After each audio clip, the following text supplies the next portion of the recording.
오늘 계속해서 우리가 야고보서 말씀을 보고 있는데 오늘 말씀도 전에 말씀드렸던 야고보서의 큰 주제 부와 가난이라는 주제하고 관련해서 우리가 왜 부와 가난이라는 기준으로 가난한 자들을 차별하지 말아야 되는지를 이야기하고 있습니다. 그래서 1절에서는 야고보 저자가 명령으로서 사람을 차별하여 대하지 말라라고, 저게 두 가지씩인 거죠.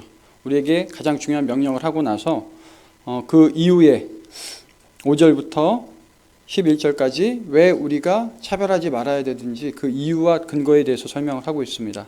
그리고 12절, 13절 말씀에서는 우리가 심판에 대해서 늘 의식을 하면서 우리가 하나님 앞에 서게 될 때 우리가 가진 믿음의 근거에서 행한 그 행함을 보고 우리의 믿음과 행함이 모두 하나님 앞에서 평가를 받을 터인데, 우리가 정말 믿음이 있는 자라면 사람을 차별하지 않는 그 행위를 실천했어야 함을 우리가 왜 가난한 사람들 차별하지 말아야 하는지 그 근거로서 제시하고 있는 것입니다. 그러니까 우리의 의식 속에서는 늘 크리스찬들은 어떤 행동을 하건 한편에는 종말론적인 사고가 있는 거죠. 이단이나 사이비에서 말하는 당장 몇 월 며칠 날 주님이 오시니까 재산 다 바치고 교회에서 살아라 이런 게 아니라 언젠가 분명히 성경에서 약속한 대로 하나님만 아시는 그때, 그 누구도 알 수 없는 그때 주께서 분명히 오실 텐데, 그 종말론적 사고가 우리가 살아있는 동안에 오시건 아니면 다음 세대 또는 언제 오시건 간에 상관없이 그 의식이 항상 있어야 되고, 주님 오시기 전에 우리가 하늘나라 가서 하나님 앞에 서면 그때는 우리가 먼저 또 하나님 앞에서 우리의 살아온 행위를, 삶을 통해서 평가를 받을 것입니다. 그걸 염두에 두면 우리가 세상에서 말하는 세속의 기준, 부와 가난이라는 기준을 가지고서 사람들을 함부로 평가할 수는 없다는 거죠. 그래서 2절, 3절에 굉장히 구체적인 묘사가 나옵니다. 우리가 이제 예배하는 교회에 나왔다라고 쉽게 생각하면 될 것 같은데, 회당에 예배의 자리에 또는 크리스찬들이 모여있는 그 모임에 한 성도가 들어옵니다. 한 사람은 금가락지를 끼고 아름다운 옷을 입고 있습니다. 누가 봐도 지위가 있고 경제적인 여유가 있어 보입니다. 그러니까 들어오는 사람을 보고서 어떻게 얘기를 하냐 하면, 여기 좋은 자리에 앉으소서. 3절 말씀을 보면 아마 안내하던 사람이 서 있던 그 회당에서 좀 좋은 자리 앞쪽에, 그것도 존댓말로 앉으소서 하고 배려를 합니다. 그런데 그 뒤에 이어서 남루한 옷을 입은 가난한 사람이 들어옵니다. 남루하다고까지 표현했으니까 아마 옷이 많이 낡기도 했고 옷조차도 한두 벌 몇 벌 갖지 못한 정말 가난한 분이었던 것 같습니다. 이 사람이 들어오니까 차별을 해서, 말도 여기 번역을 그럴듯하게 해놨죠. 하대합니다. 가난한 자에게 말하되, 이제 표현이 바뀝니다. 너는 이라고 바뀌죠. 너는 거기 서 있든지 내 발등상 아래에 앉으라. 그냥 거기 서 있든지 내가 있는 자리 저 아래쪽에 좀 불편한 자리에 있든지 너 마음대로 해. 이렇게 하대하는 거죠. 정말 시험 들 만한 상황인 거죠. 교회라는 곳에 나왔는데 교회에서조차도 사회적인 기준에 비추어서, 세속적인 기준에 비추어서 좀 명예가 있고 권력이 있고 가진 재산이 있다라고 해서 받들어 모시고, 좀 사회적으로 볼 때 약하고 가진 것이 없다라고 해서 무시를 한다면 이건 교회가 아닌 거죠. 그래서 야고보서의 저자 야고보는 교회의 모습에 대해서 우리가 믿음을 실천하는데 사람을 차별하지 않는 것 자체가 믿음하고 관련되어 있다고 얘기하는 겁니다. 그래서 우리 1절 말씀에 우리가 그냥 읽고 지나갔을지 모르지만 그리스도에 대한 믿음을 너희가 가졌으니라고 얘기합니다. 너희한테 믿음이 있으니 사람을 차별하지 말라. 그러니까 믿음과 사람을 차별하지 않는 행위를 연관시켜서 얘기한 겁니다. 우리가 정말 하나님에 대한 믿음이 있고 하나님이 우리를 구원하셨고 하나님이 모든 인간을 향해서 구원의 계획을 갖고 계시고 모든 인간을 하나님께서 창조하신 그 형상대로 존중하고 아끼신다는 걸 안다면, 그 사람이 사회적으로 태어날 때 그들의 환경에 의해서건 어떤 이유에 의해서건 세상적인 기준에 의해서 조금 다르다고 해서 차별할 수 없다라는 겁니다. 우리의 믿음이 사람을 차별하지 않는 근거가 되는 거죠. 그리고 그 다음부터 이제 더 구체적으로 설명을 해줍니다. 4절 말씀, 너희끼리 서로 차별하여 악한 생각으로 판단하는 자가 되는 것이 아니냐. 그러니까 차별하는 행위 자체가 갑자기 튀어나온 게 아니라 평소에 우리 안에 그런 차별하는 생각들, 그것도 야고보자는 딱 잘라서 악한 생각이라고 표현했습니다. 그냥 부적절한 생각이나 부족한 생각, 모자란 생각이 아니라 악한 생각이라는 거죠. 사람을 차별하고 나누는 것 자체가 하나님 보시기에 하나님의 기준에서는 악한 거라는 겁니다. 그 악한 생각이 우리 마음속에 있었기 때문에 교회 안에 어떤 분이 들어오는 순간 그 사람을 우리가 그 악한 생각에 근거해서 외모로 판단하고 비춰진 모습으로 판단하고 차별한다는 겁니다. 그래서 다시 한번 야고보 저자는 우리의 행위 안에 들어있는 본질, 우리의 생각으로 들어가고 있습니다.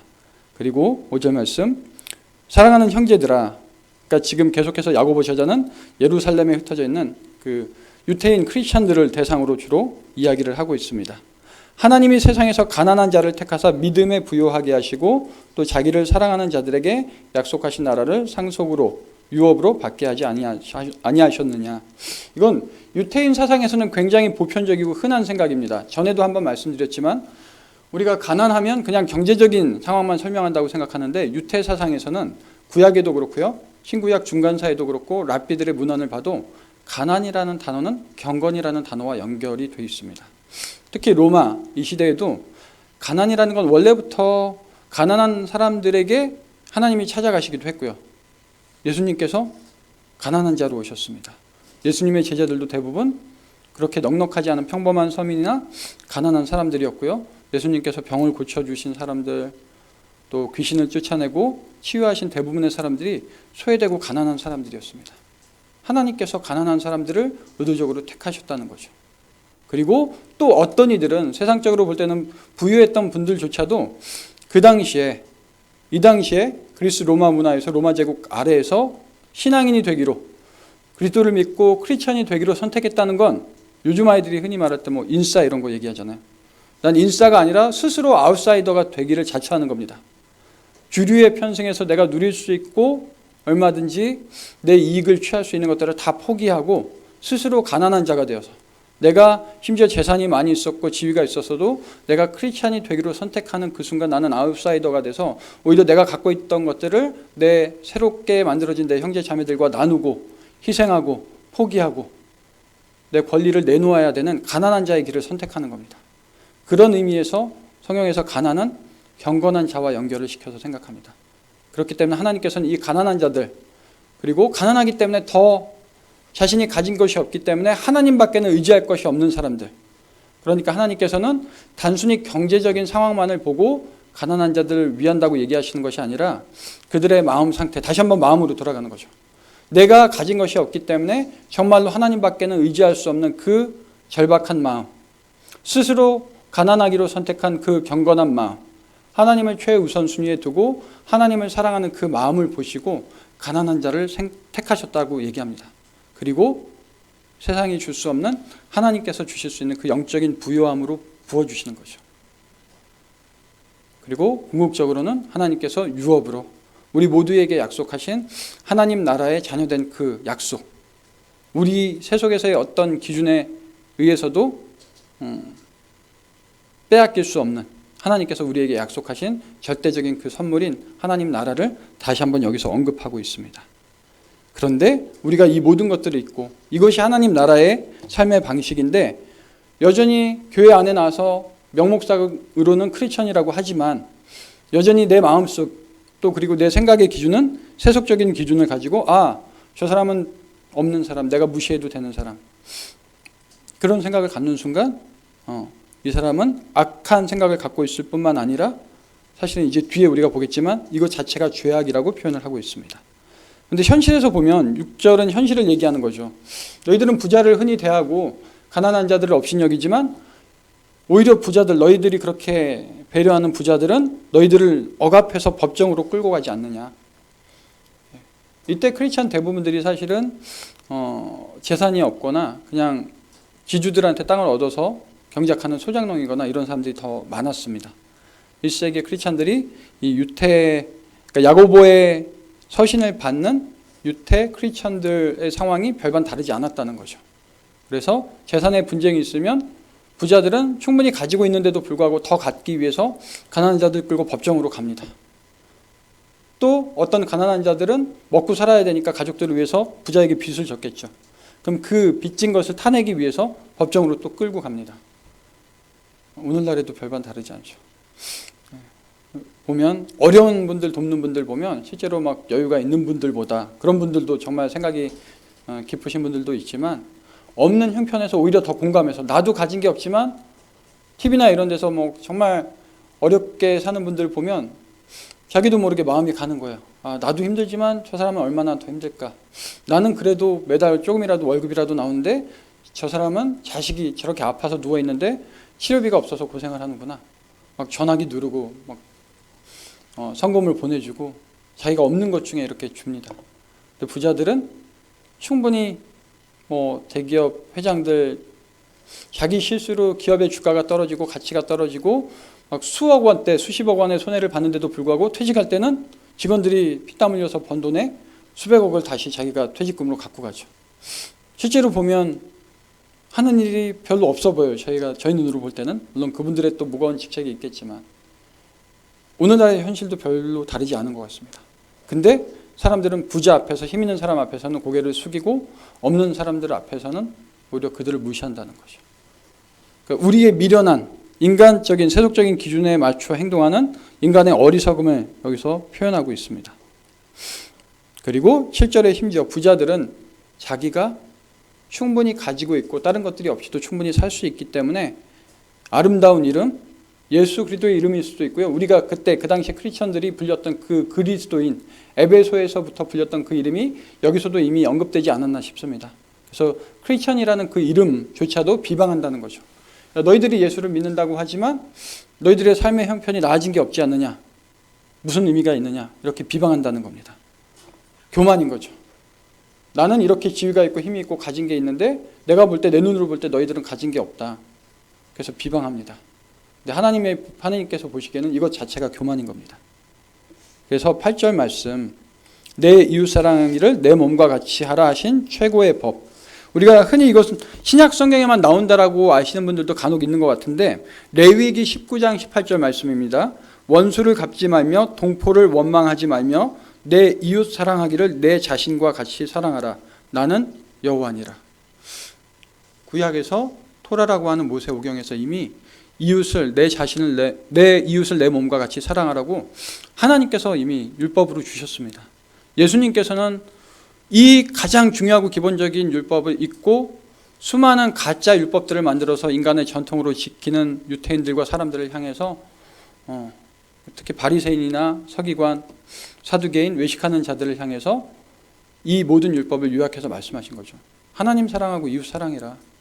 이게 모든 율법의 기본인데 자기들도 지키지 못하는 걸 왜 자꾸 율법을 덧붙여서 사람들을 힘들게 하느냐. 이미 레위기에서 이 말씀을 주셨습니다. 근데 잊고 있는 거죠.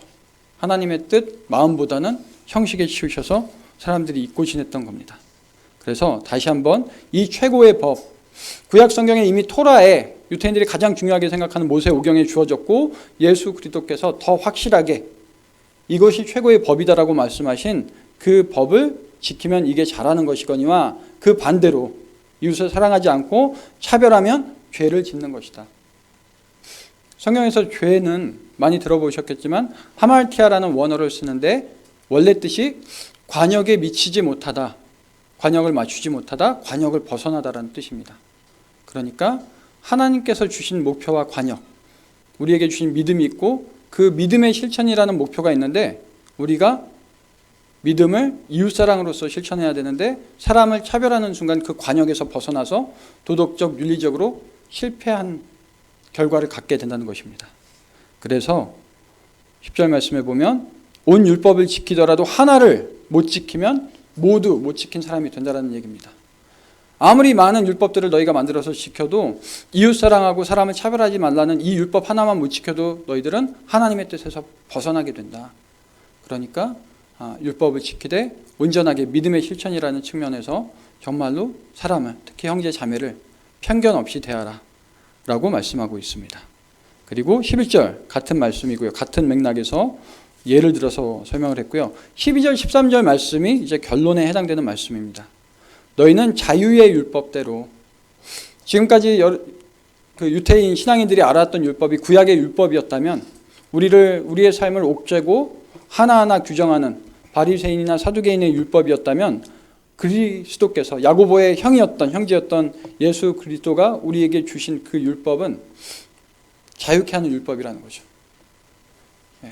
그냥 사소한 조항 하나에 얽매이는 율법이 아니라 내 마음의 중심에 하나님을 사랑하는 마음, 이웃을 사랑하는 그 마음이 있다면 그 안에서 얼마든지 하나님의 뜻의 그 본질에 비추어서 아무런 문제가 없다면 자유롭게 행동할 수 있는 열려있는 율법을 우리에게 주신 겁니다.